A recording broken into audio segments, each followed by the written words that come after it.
오늘은 출애굽 여정 그리고 내 삶의 여정이라는 제목으로 함께 하나님의 말씀을 나누도록 하겠습니다. 따라하시겠습니다. 출애굽 여정 그리고 내 삶의 여정. 다시 해야 되겠는데요. 누가 틀렸는데요. 출애굽 여정 그리고 내 삶의 여정. 민수기 45번째 시간입니다. 하나님은 어제나 오늘이나 영원토록 여러분들을 사랑하는 것이 변함없으시며 살아 역사하시는 줄 믿습니다.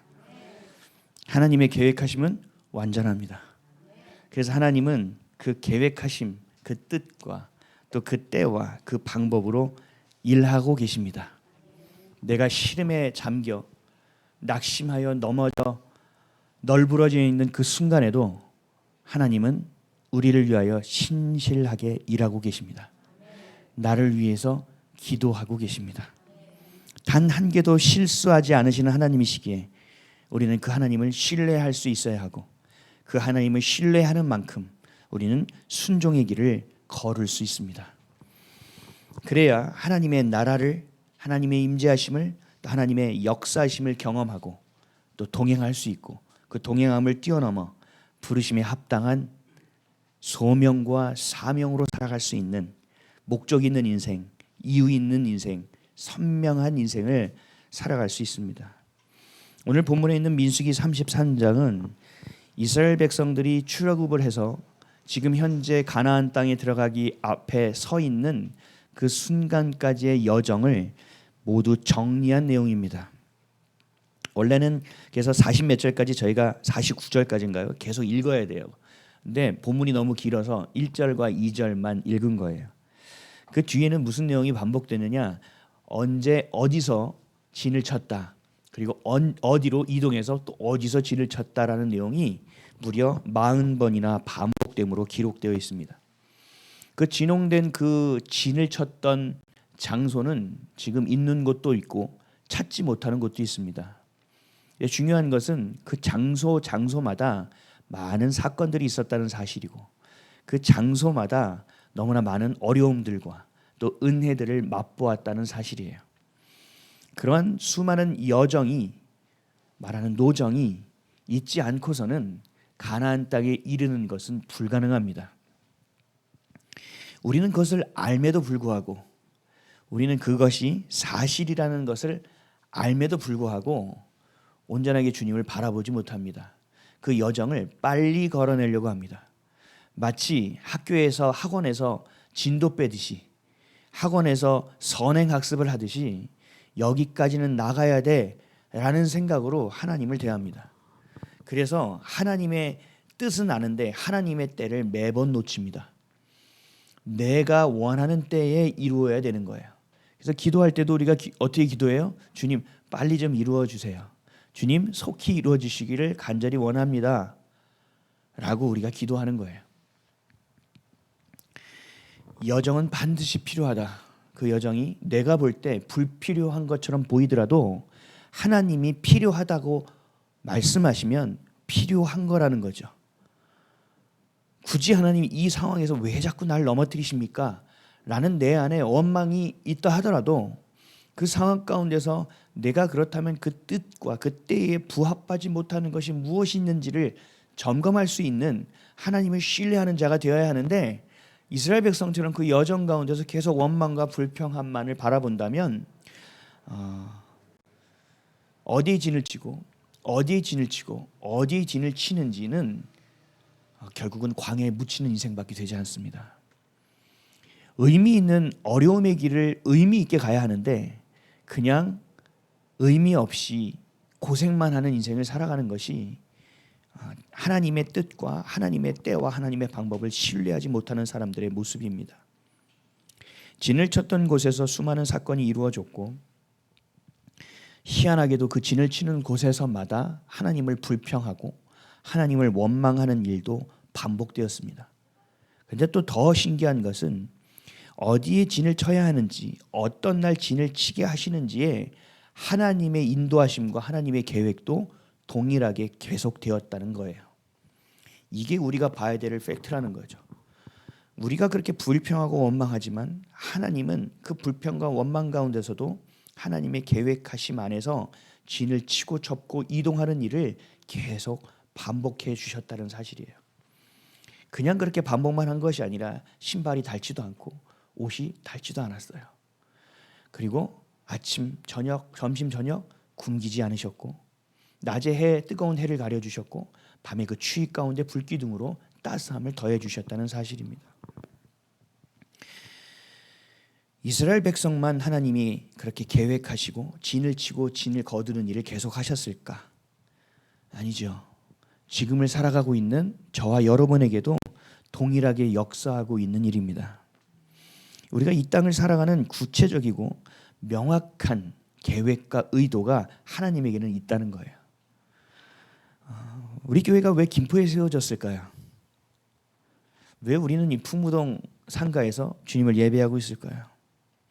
우리는 왜 새로운 곳을 달라고 하고 기도하고 있는 걸까? 여러분은 왜 이토록 작은 공동체에 오셔서 신앙생활을 하고 계십니까? 여러분들이 속해 있는 직장과 여러분들이 행하는 그 사업장에서 있는 그 일하고 있는 곳은 하나님이 어떤 계획이 있으시기에 여러분들을 들여다가 그곳에 놓아준 것일까요? 여러분들은 가족은 왜 만들어지게 됐고 어떻게 만들어지게 됐을까? 세상은 인연이라는 이야기와 우연이라고 하는 이야기로 풀어내지만 하나님은 그렇지 않습니다. 모든 것에 하나님의 계획하심이 있고 하나님의 의도가 분명하다. 그래서 우리는 그것을 신뢰할 수 있어야 됩니다. 그것이 매우 어려운 일이죠. 그래서 빨리 속히 이것을 벗어나기를 원하고 속히 이 사람이 변하기를 원하고 속히 무언가 되기를 원하는 마음이 우리 안에 가득하다는 거예요. 이미 처음 시작부터 하나님의 것에 온전한 순종의 마음을 품고 가는 것이 아니라 말은 하나님의 영광을 구한다면서 결국은 내 의를 구하고 내 유익을 구하는 것이 조금이 아니라 온통 뒤섞여 있는 모습이라는 겁니다. 하나님은 어떠한 것에서도 하나님의 의도가 있습니다. 하나님의 계획하심이 있습니다. 믿으십니까? 하나님의, 그래서 성경은 하나님의 경륜이라고 표현하고 하나님의 섭리라고 표현합니다. 하나님은 정말 우주의 먼지보다도 작은 우리를 사랑하시되 끝까지 사랑하셔서 직접 이 땅에 오셔서 죽기까지 해서 우리의 죄를 해결하신 분이에요. 해결하고 내버려 두는 것이 아니에요. 세상을 창조하고 그냥 그대로 두고 니네가 알아서 돌아라라고 프로그램화 시키신 분이 아니에요. 그 가운데서 하나하나 섬세하게 이끌고 계시고 그 하나하나의 우리의 마음 하나하나까지도 일거수일투족 눕고 일어섬까지도 보고 계시면서 어떻게 이 아들과 이 딸을 살려야 할지, 이 사람에게, 이 내 자녀에게 어떻게 영양가 있는 영적인 꼴과 육적인 양식을 공급해야 될지를 하나님은 끊임없이 고민하고 계시며 끊임없이 우리에게 주기를 원하시고 계시다는 사실입니다. 우연은 없습니다. 그래서 저도 원망을 많이 합니다. 하나님 왜 이런 걸 저한테 주신 거예요? 왜 이런 환경이 굳이 저한테 일어나야만 합니까?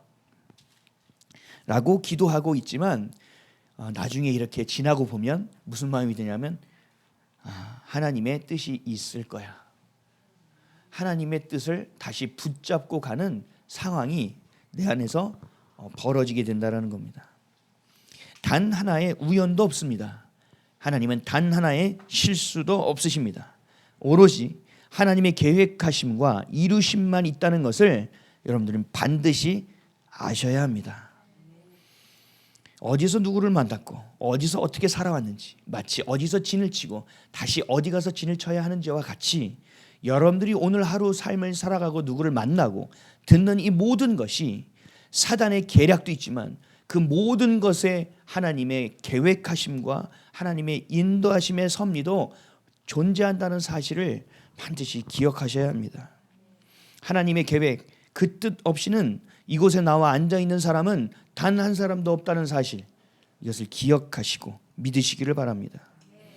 세상에서 살아가고는 있지만 빛된 하나님의 자녀로 또 거룩하고 구별된 하나님의 백성으로 세워가고 또 살리시기 위해서 하나님은 이스라엘 백성을 이집트에서 출애굽시켜 주셨던 것처럼 세상이라는 애굽에서 우리 또한 하나님의 거룩한 백성으로 꺼내 주시고자 하는 하나님의 뜻이 있다라는 거예요.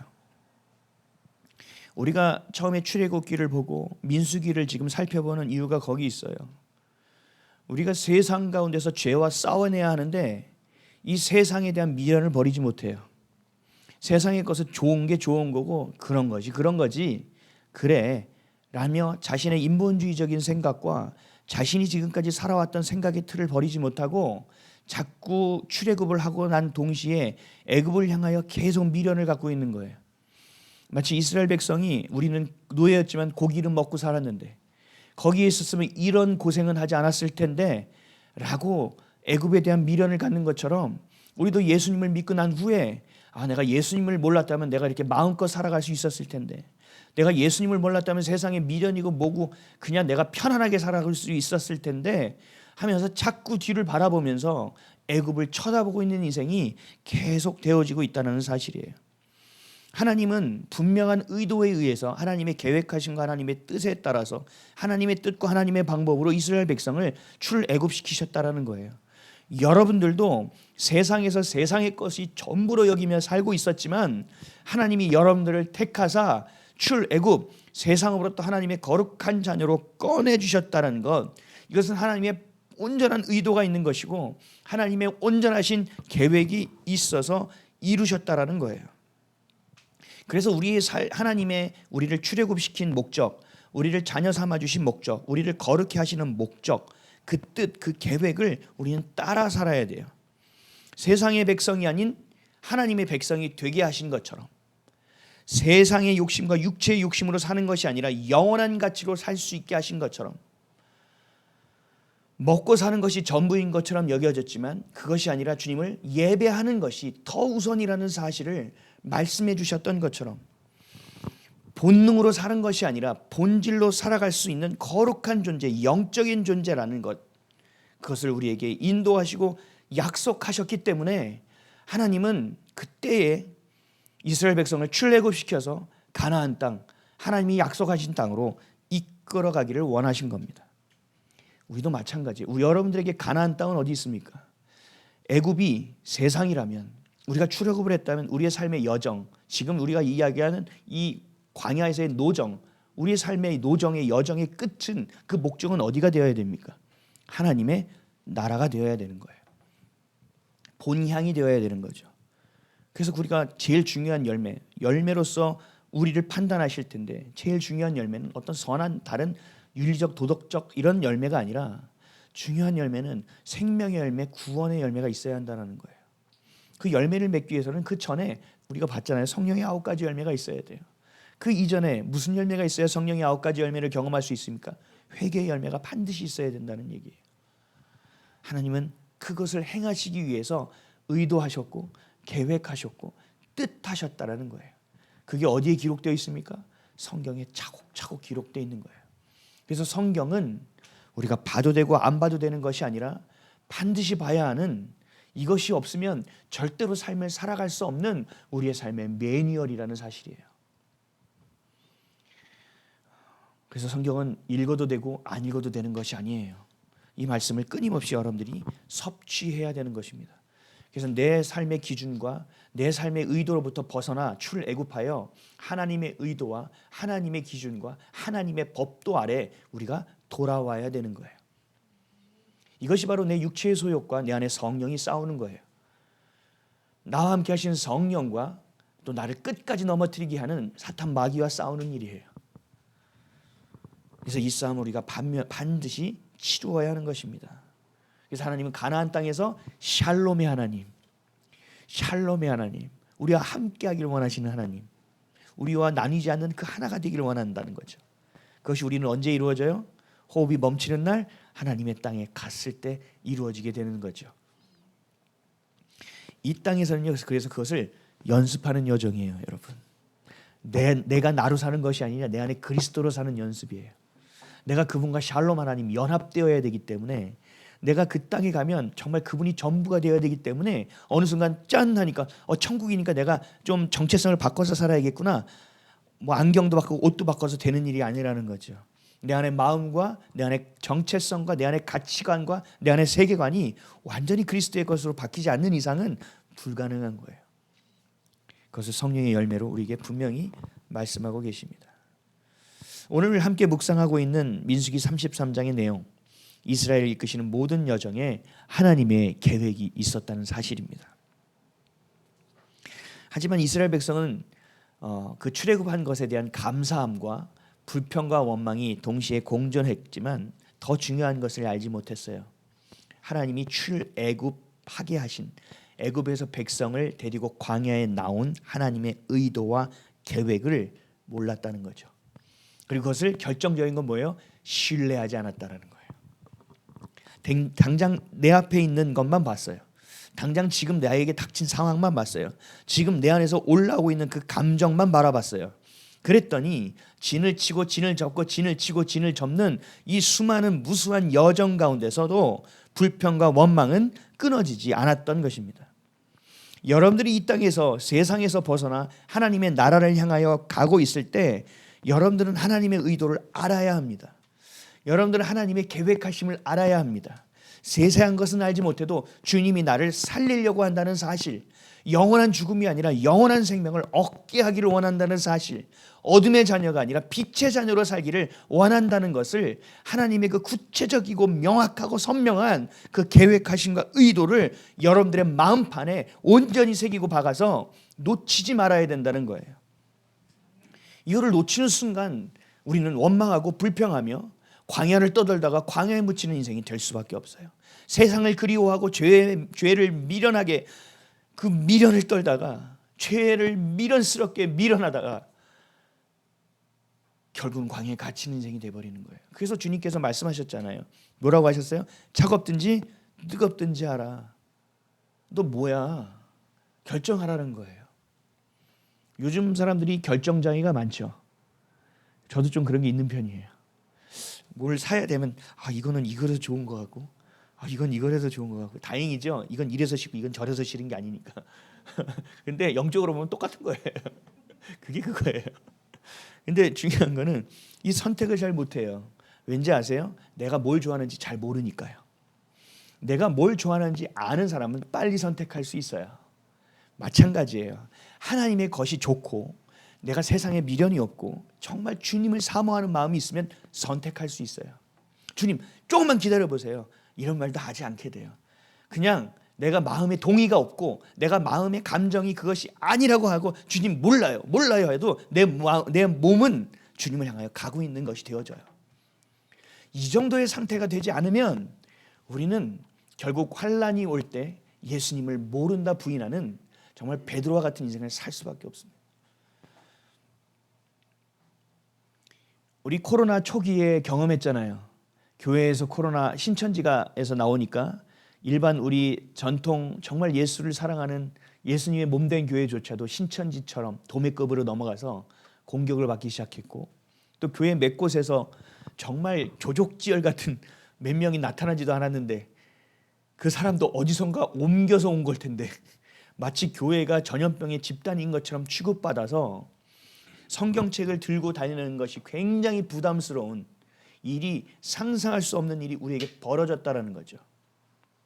그거보다 더 심각한 일은 이제 우리 앞으로 또 벌어지게 될 거예요. 교회 다녀요? 교회 다녀요. 이런 조롱과 비아냥으로 끝나지 않을 거예요. 우리의 먹고 사는 문제에 문제가 생길 거예요. 이것은 성경에 기록되어 있는 거예요. 그런 여정, 그런 노정을 여러분들이 어떻게 이겨낼 수 있냐는 거죠. 그때 되면 할 수 있어요. 아니요. 그건 세상에 그런 뻥은 없어요. 제가요 진짜 돈이 생기면 교회 헌금하겠습니다. 제가 정말 충성하겠습니다. 한 명도 없어요, 여러분. 그 마음이 진심이 아니라는 게 아니에요. 그 진심이 되기 위해서 내가 지금 시작해야 되는데 그 마음이 그냥 정류장처럼 거쳐가 버렸다는 거죠. 그럼 그 마음은 거짓이 될 수밖에 없어요. 결국은 위선이 되는 거죠. 그 하나님의 의도를 모르고 지금의 내 상황과 내 상태와 내 감정과 당장 내 눈앞에 보이는 것만 보니 하나님의 의도는 알 수 있는 턱도 없고 하나님을 신뢰할 수 있는 마음은 생길 수도 없고, 그러니 내 안에 믿음이 자리 잡을 수도 없는 겁니다. 그러니까 시간이 가며 여정이 가면 갈수록 내 안에 믿음이 굳어지고 주님을 향한 신뢰함이 넘쳐서 정말 주님의 은혜 가운데서 살아갈 수 있는 영적인 능력이 있는 자로 성장해 나가야 되는데 계속 똑같은 데서만 넘어지는, 마치 40년 동안 광야를 돌고 도는 인생처럼 우리의 삶이 굳어져 버린다는 거예요. 광야를 거쳐서 가나안 땅까지 가는데요, 열흘에서 보름이면 가는 거리입니다, 여러분. 그냥 그 시절에도 어떻게 40년을 뺑뺑 돌아요. 근데 어떤 사람은 그렇게 얘기해요. 바보야, 바보. 그거 생각 그걸 못해? 우리가 어디 지나가면서 여기 한번 왔는데 이 정도 생각은 하는데 어떻게 그렇게 생각을 못했을까? 아주 인간적으로 생각하고 인간적으로 끝나는 사람이죠. 본인도 똑같이 살고 있는 거예요. 저도 마찬가지예요. 그래서 하나님은 그것이 정말 주님의 의도 안에 주님을 신뢰하는 상황이 될 때까지 정말 구름 기둥과 불 기둥을 보고 주님 가겠습니다, 이 진을 치고 진을 접는 일조차 감사합니다라는 순간, 그것이 되어질 때 주님은 가나안 땅에 우리를 입성시켜 버린다는 거죠. 그러나 애굽에서 벗어나는 출애굽, 노예에서 자유인이 되는 것만 보았지 하나님의 의도를 알지 못하고 하나님을 신뢰하지 못했으니 결국은 불평과 원망이 생길 수밖에 없었습니다. 출애굽하는 것은 너무 위대한 사건이었어요. 그러나 출애굽은 목적이 아니옵니다. 그 홍해가 갈라지고 10가지 재앙으로 인하여 말도 안 되는 일이 벌어져서 가장 거대했던 위대했던 이집트의 제국을 완전히 엉망진창으로 만들어버리고 나왔던 그 위대한 사건, 홍해를 가르고 나왔던 그 사건, 너무나 대단한 일이죠. 놀라운 일이고 위대한 일이에요. 그러나 그것은 목적이 아니었어요. 그것은 그저 출애굽이었어요. 하나님이 자녀들을 그 땅에서 꺼내기 위한 작업이었을 뿐이에요. 우리의 삶으로 적용해 볼까요? 내가 세상이 좋다고 되면 예수님을 종교적으로 믿고 아니면 예수님은 싫다고 반감을 갖고 살았어요. 그러다가 예수님을 어느 날 정말 기적적으로 믿게 됐다는 거죠. 정말 그 경험을 통하여 아니면 누군가를 통하여 내가 예수님이 그리스도라는 것을 믿게 되었다라는 거죠. 거기서 끝인가요? 아니요. 시작이라는 거예요. 출애굽 시작이라는 거예요. 우리의 그 여정이 필요하다는 거예요. 근데 그 시작이 되었다고 이스라엘 백성이 하나님의 백성이 되었습니까? 아니요. 하나님이 1년이 지나고 시내산에서 뭘 얘기하셨어요? 10가지의 계명을 주시면서 너희가 이것을 지켜야 너희가 내 백성이라고 말씀하셨다라는 거죠. 네가 그 계명 안에 있을 때, 내 규례와 법도 안에 있을 때 내가 너의 하나님이 되고 너희는 나의 백성이 될 거라고 분명히 약속하셨다라는 거죠. 여러분들의 신앙 고백의 한 번, 여러분들이 내가 예수 그리스도를 믿겠다는 그 고백 한 번으로 여러분들이 하나님의 자녀가 되는 것이 절대 아니라는 사실을 기억하셔야 돼요. 그러고 싶겠죠. 그러나 그게 아니에요. 출애굽하면요 자유인이 되죠. 거기서 끝나는 것이 아니래요. 목적은 어디예요? 출애굽해서 가나안 땅에 들어가는 거예요. 우리의 목적은 뭐예요? 하나님의 땅 그 본향에 가는 거예요. 여러분 이것을 전체적인 그림을 갖고 가셔야 돼요. 그래야 이 세세한 것 하나하나에서 방향을 잃지 않고 하나님의 의도 안에서 불신과 원망과 불평이 아니라 계속 신뢰함이 쌓여져 갈 수 있어요. 이것은 매우 중요한 일입니다. 매우 중요한 일이에요. 출애굽 이전에는 먹고 사는 것, 무언가 선택하고 결정하는 것이 쉬웠어요. 또 수월했어요. 근데 출애굽을 하는 순간부터 뭐가 복잡해지기 시작해요. 교회에서 왜 이렇게 하지 말라는 게 이렇게 많아? 해야 될 건 왜 이렇게 많아? 아니 이거는 죄도 아닌데 세상 사람들 다 하는 건데 나는 다른 사람들 1,000만 원 해먹을 때 100만 원도 안 해먹었는데 굳이 날 보고 왜 죄인이라고 하면서 이 마음에 양심의 가책을 느끼게 만드는 거야? 근데도 어려운 거죠. 왜요? 이제 하나님의 백성이 되기 시작했기 때문에 내가 옛날처럼 살 수 없게 된 거예요.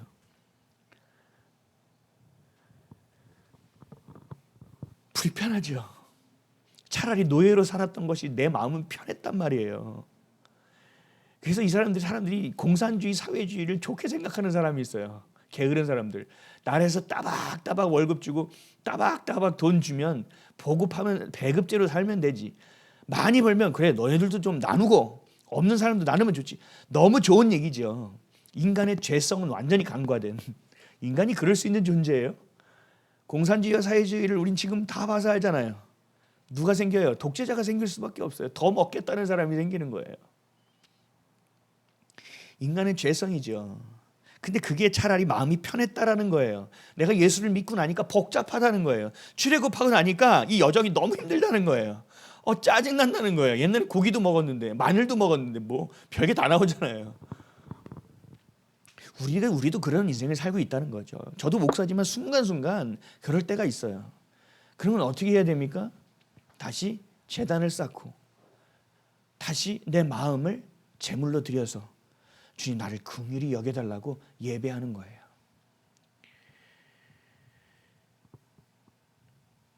사랑하는 성도 여러분, 죄에 매이고 묶인 삶을 더 자유했다라고 여기는 어둠의 속삭임에 속지 마시기 바랍니다.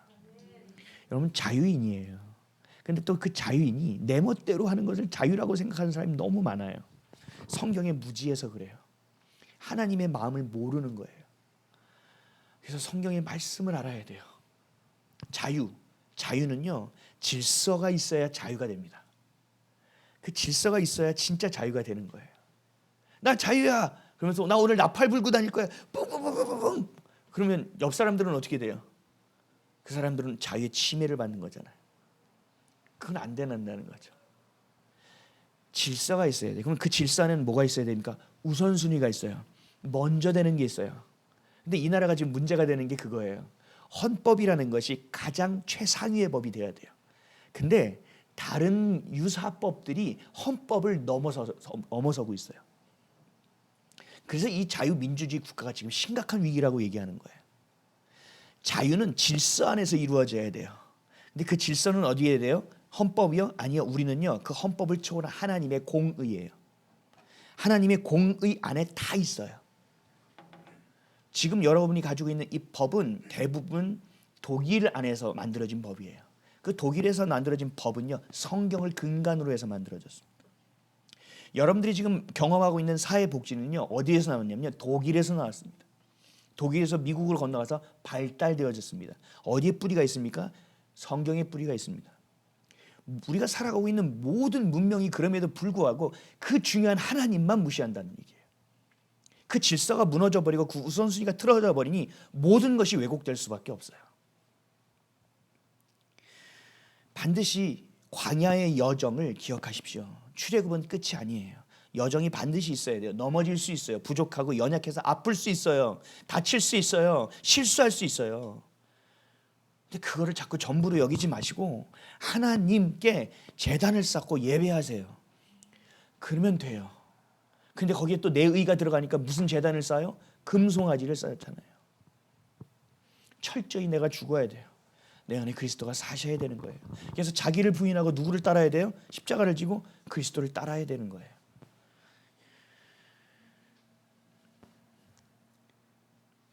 이스라엘 백성처럼 약속의 땅을 향해 가면서 하나님의 형상이 회복되어지고 진리로 인하여 죄에 매이고 묶였던 삶에 자유함이 생기고 또 하나님의 자녀로서의 권세, 세상을 섬기는 놀라운 능력 있는 존재, 그런 여러분 되시기를 주님의 이름으로 간절히 축원드립니다. 애굽의 종살이를 미련을 두지 마세요. 왕년에 말이야, 나 때는 말이야, 저도요 제가 이렇게 애들한테 얘기하고 이렇게 주님 기도 자리에서 복귀해요. 주님 제가 잘한 거예요? 제가 이거 말 좀 심하게 한 거 아니에요? 그럼 회개할 거는 회개하고 다시 돌이켜야 될 거는 주님 도와달라고 기도해요.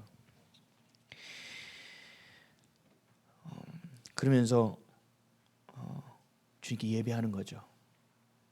그 시간을 반드시 가져야 돼요.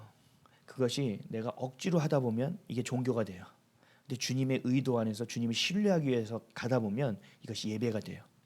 이게 아주 한 끗 차이지만 내가 고민이 있어서 어떡하지 생각에 대해서 생각에 꼬리가 물어서 내 의만 살아나요. 근데요 이것을 기도의 자리에 놓고 하나님께 풀어내면 기도의 제목이 되고 하나님의 일하심이 돼요. 이 작은 차이가 놀라운 너무나 위대한 차이를 가져오는 거예요. 안타까운 광야에 뼈를 묻을 수밖에 없는 안타까운 인생, 출애굽은 했지만 그 위대함을 경험하면서도 그런 인생이 되지 않으시길 바랍니다. 출애굽을 하면서 이런 생각을 해요. 내가 죄에서 세상에서 벗어나면서 너무 힘든 일이 자꾸 생기니까 정말 하나님이 살아계신 게 맞나? 도대체 내가 예수를 믿는데 왜 내 환경은 바뀌지 않지? 언제까지 이 환경에서 나보고 머무르라는 얘기야? 언제까지 지금 이 구렁텅이 같은 소굴에서 나를 단련시키겠다는 얘기야? 하나님은 진짜 의도가 있는 거야? 하나님이 날 잊은 건 아닐까? 하나님이 난 버린 건 아닐까? 하나님이 나에게 관심 없는 것은 아닐까? 왜 나는 그 하나님이 주시는 은혜 가운데 서 있지도 못할까? 여러분, 이런 거는요, 이 고민은요 반드시 해보셔야 돼요. 하나님을 의심해서 있어 없어 이렇게 의도를 가지고 접근하라는 것이 아니에요. 내가 하나님을 믿고 싶은데 이것 때문에 내가 괴롭다면 여러분, 이건 깊은 고민을 해보셔야 돼요. 근데 그 고민의 답은 어디서 찾으셔야 돼요? 우리 부장님한테 평소에 성품 좋은 부장님을 찾아갑니까? 괜찮은 누구 삼촌을 찾아갑니까? 아니요, 하나님의 말씀에서 답을 찾으셔야 돼요. 나는 질문하고 하나님은 답하십니다. 근데 자꾸 묻지를 않는 거죠. 그렇겠지? 하나님이 잘해주시겠지? 어련히 잘해주시겠어? 아니요, 하나님 굉장히 무시하는 거예요. 여러분, 하나님 그거 안 해요. 물으라는 거예요. 내가 대답해 줄게. 나 아직도 너 기다리고 있다. 너 왜 입을 안 떼니?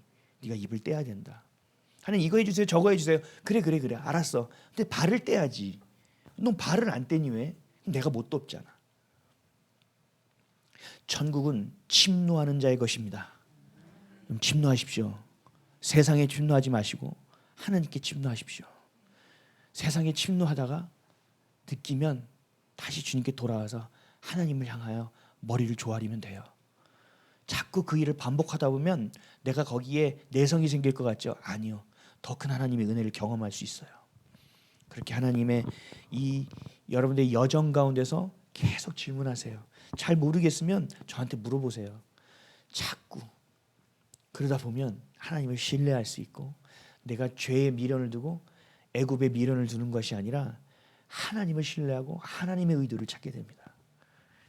그 놀라운 인생을 살아가는 저와 여러분 되시기를 주님으로 간절히 축원드립니다. 근데 이게 안 되니까 광야에서 어떤 몸부림을 하느냐? 내 모습이 불편한 모습이 보이기 시작하는 거예요. 옛날에는 괜찮았거든요. 옛날엔 괜찮았는데 지금 내가 이렇게 빛 가운데 와서 보니까 내가 이렇게 이런 존재밖에 안 돼? 불편해지는 거예요, 마음이. 옛날에는 세상 사람들은요, 나가서 기분 나쁘고 들어오면 야, 한 잔해 야, 먹고 잊어버려 하면서 쿨한 것도 있었어요. 근데 주님한테 돌아오니까 이런 게 없네. 콜라로 한번 해볼까? 이런 생각도 하다가 이게 진짜 알코올이 없으니까 마음 여는 게 안 되네. 그러니까 나 혼자 마음에 쿵하고 쌓이다가 이게 안 돼요, 해소가. 예수님을 믿기 전에, 출애굽하기 전에는 이 정도면 괜찮지, 괜찮잖아. 이 정도면 이런데 덮어두고 살았는데, 이 광야 가운데 와서, 주님 가운데 와서, 빛 가운데 와서 보니까 내 가식을 어떻게 해결할 수 없는 거예요. 이 위선 덩어리, 이 가식 덩어리의 내 모습, 이 약함을 보이지 않기 위해서 나를 포장했던 이 정말 역겨운 모습들이 내가 보이기 시작하는 거예요. 이게 얼마나 괴로운지, 이게 얼마나 낯가리는지, 하나님을 보기에도 민망한 모습이 내 안에 있다라는 거예요. 근데 여러분, 이건 굉장히 굿뉴스예요. 왜요? 내가 이제 가식을 버리고 진짜 인생을 살 수 있는 스타트 라인에 섰다라는 얘기예요. 내가 이제는 가식적으로 기도했는데 이제는 진짜 진심으로 기도할 수 있는 내 마음의 밭이 만들어졌다는 얘기예요. 그때 주님은 어떻게 하실까요? 이제 알았어 너? 그러니까 임마 내가 십자가까지 간 거야. 이렇게 얘기 안 하신다고요. 네가 드디어 이제 내 마음을 알기 시작했구나. 탕자가 돌아오는 것 같은 그 기분 좋은 마음으로 버선발로 뛰쳐나와서 우리를 맞이해 주신다는 사실이에요. 주님은 이거 하고 싶으신 거거든요. 살리고 싶은 거거든요. 돕고 싶은 거거든요. 근데 우리는 너무 수많은 거절감을 갖고 살고 너무나 존재의 가벼움을 갖고 사니까 누가 나를 돕기나 하겠어? 미리 지쳐버리고 미리 실망해버리는 나 같은 존재가 되겠어? 지금껏 안 됐는데? 나 혼자 생각에 꼬리를 물고 결국은 어둠에게 권세를 내어주고 문을 열어줘서 내 안에 빛이, 성령이 일하지 못하는 상황을 계속 꼬이게 만드는 그 결정을 내가 한다라는 얘기예요. 하나님은 우리를 잘못을 따지셔서 뭐라고 하시는 분이 아니에요. 우리는 그렇게 살잖아요. 저도 부모로서 회개 많이 해요. 그거. 요즘은 남편으로서도 그 부분을 회개해요. 근데 하나님은 그렇게 하지 않는다고요. 근데 우리는 그것을만 경험하다 보니까 하나님 앞에서도 그래요. 자꾸 가려보려고 하고 괜찮은 척 해보려고 하고 어떻게든 무마시켜 보려고 하고. 하나님은 절대 그런 거 원하지 않으세요. 그런 기도는요, 죄송한데 안 들으실 거예요. 기다리실 거예요. 그냥 마치 애가 이마트 같은 데서 이거 사달라고 땡깡 부릴 때 저는 기다렸거든요. 다 했니? 다 했으면 가자. 오늘은 안 된다고 얘기했잖아. 근데 약속할게. 어린이날에는 네가 이거 생각한 거 꼭 사자. 기다렸다고요. 하나님이 우리를 그렇게 기다리신다니까요. 내가 5분을 참았는데 한 번만 더 해. 이렇게 하지 않는다고요. 올 때마다 그러네 이놈이. 장난감 가게는 빨리 스킵해야 돼. 이렇게 하나님 이렇게 하지 않으신다니까요. 하나님은 불쾌하고 부족하고 가벼운 내 모습을 보게 하시는 것은 잘못을 따지는 것이 아니라 애굽이 이런 곳이란다. 네가 그래서 가야 할 곳은 출애굽을 하여 이 힘든 여정이 있지만 네가 가나안 땅에 입성해야 되는 거야. 네가 이 지금의 삶에서 돌이켜서 내가 너에게 주는 믿음, 소망, 사랑으로 살았으면 좋겠다. 내가 주는 그 기쁨, 구원이 충만한 인생, 성령이 충만한 인생, 이 삶이 그 누구보다도 선명하고 확신 있는 그 방향과 이유 있는 인생을 내 아들은, 내 딸은 살아가기를 원한단다. 하나님은 그것을 주목하고 계십니다. 시편 91편 1절에서 6절은 이렇게 말씀하셨어요. 지존자의 은밀한 곳에 거주하며 전능자의 그늘 아래에 사는 자여, 나는 여호와를 향하여 말하기를 그는 나의 피난처요 나의 요새요 내가 의뢰하는 하나님이라 하리니, 이는 그가 너를 새 사냥꾼의 올무에서와 심한 전염병에서 건지실 것이미로다. 그가 너를 그의 깃으로 덮으시리니 내가 그의 날개 아래에 피하리로다. 그의 진실함은 방패와 손방패가 되시나니 너는 밤에 찾아오는 공포와 낮에 날아드는 화살과 어두울 때 퍼지는 전염병과 밝을 때 닥쳐오는 재앙을 두려워하지 아니하리로다. 아멘. 이게 우리 아버지예요. 이게 우리 하나님이에요. 여러분은 혼자가 아닙니다. 때로는 너무 외로울 때가 있어요. 너무 그 고독 가운데서 고통스러울 때가 있어요. 그래서 하나님은요, 그렇게 우리를 광야로 보내세요. 누구도 의지하지 않게 하시고 세상의 어떤 애굽적인 요소도 바라보지 않게 하시고 오로지 목 놓아 울며 하나님만 찾게 만드신다는 거예요. 그게 우리에게는 너무나도 큰 축복이고 하나님이 주시는 기회이라는 사실. 그래서 우리는 낙심과 절망에서 끝나는 인생이 아니라 하나님이 주시는 놀라운 이 은혜를 맛보는 인생이 될 것입니다. 우리는 절대로 낙심 가운데 머무는 인생이 될 수 없습니다. 하나님은 살아서 역사하시는 분이고 그 사랑이 변함없는 분이기 때문에 우리를 그 자리에 내버려 두지 않으십니다. 기도하게 하시고 마음을 토로하게 하시고 고백하게 하셔서 우리를 만나기를 원하십니다. 어제나 오늘이나 영원토록 동일하게 여러분을 사랑하십니다. 살아 역사하시는 분임을 믿으시기를 바랍니다. 오늘 본문을 다시 한번 읽어볼게요. 민수기 33장 1절에서 2절 읽겠습니다. 시작.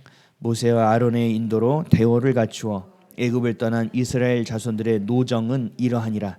모세가 여호와의 명령대로 그 노종을 따라 그들이 행진한 것을 기록하였으니 그들이 행진한 대로의 노정은 이러하니라.